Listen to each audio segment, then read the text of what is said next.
nice change of weather with some sunlight at least today, huh? And what did I read today? How about this one? I believe this was a follow-up story to that other one I read before. This one says, UK student built Tomahawk missile drone for IS in his bedroom.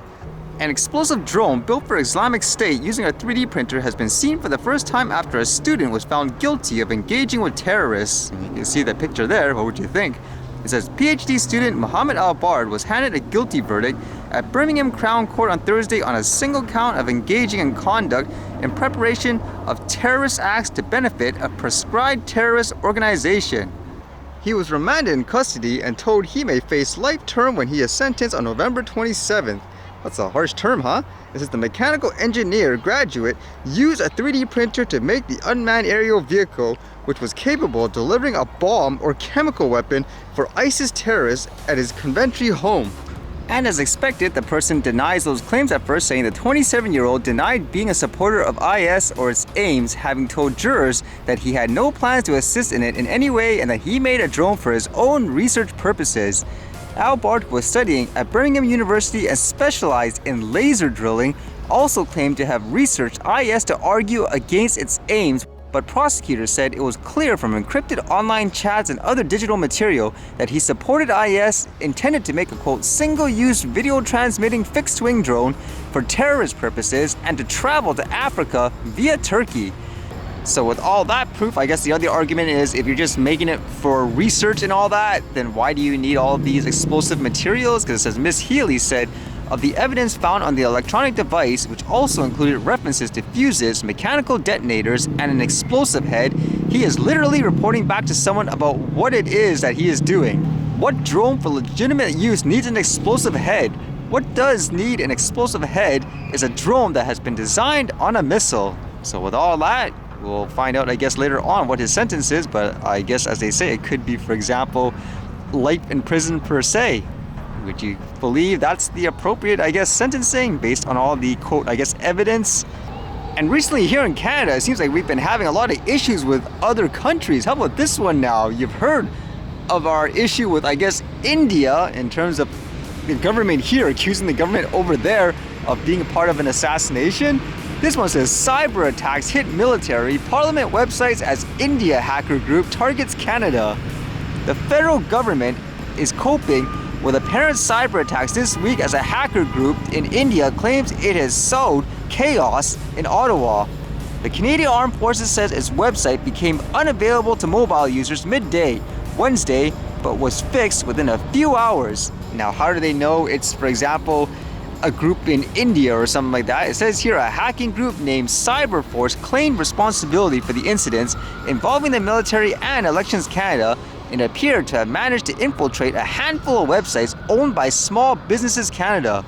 The group made reference to Prime Minister Justin Trudeau telling Parliament on September 18th that there were, quote, credible allegations of Indian involvement in killing the Sikh independence activist Hardeep Singh Nijjar, who had been wanted by India for years and was gunned down in June outside the temple he led. So who knows what's going on, but again, so much tension, I guess, between this country here and everywhere else for whatever reason. What's going on, huh?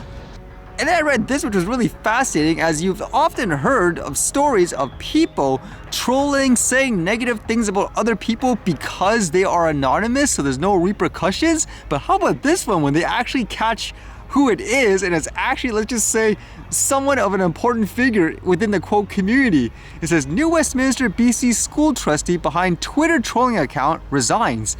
The New Westminster School District says Trustee Dee Beattie has resigned from the board following several months on medical leave after she was outed for using a fake Twitter account to troll community members for more than a year.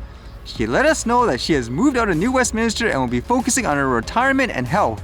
It says members of the board, along with the District Parent Advisory Council, called for Beattie's resignation in June when a New Westminster parent discovered Beattie had been using the Twitter handle Alan Witherstone to reply with insults to tweets from parents and other community members about education issues. The same month, the board said Beattie decided to take medical leave and it did not have the ability to remove a trustee under BC Schools Act in this case. That is crazy. Basically, I guess people are just kind of putting the pieces together like, hey, this is kind of coincidental and all that. It says Beatty admitted to using a fake online account and apologized in a statement to CBC News. She said she had been coping with chronic pain and mental health issues that, quote, increasingly became worse.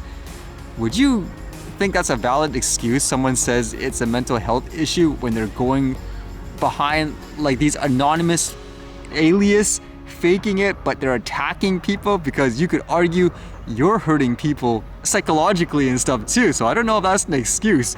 I mean, if someone was angry in life and they go hurt somebody, hit them or whatever, I don't think that's an excuse saying, oh, you're going through a stressful time in life. But this is crazy, huh? I notice that happens a lot actually for company products, where many times, let's just say even if someone creates something like a video or something like that, they talk about the issues, you'd have these random people just defending the company. It seems like in this robotic way, like it doesn't seem as genuine, and just based on the registration date and all that, it seems like it's created by the company to, I guess, bash people or to try to promote themselves. I mean, again, it happens more often than you think.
Alright, see you guys later.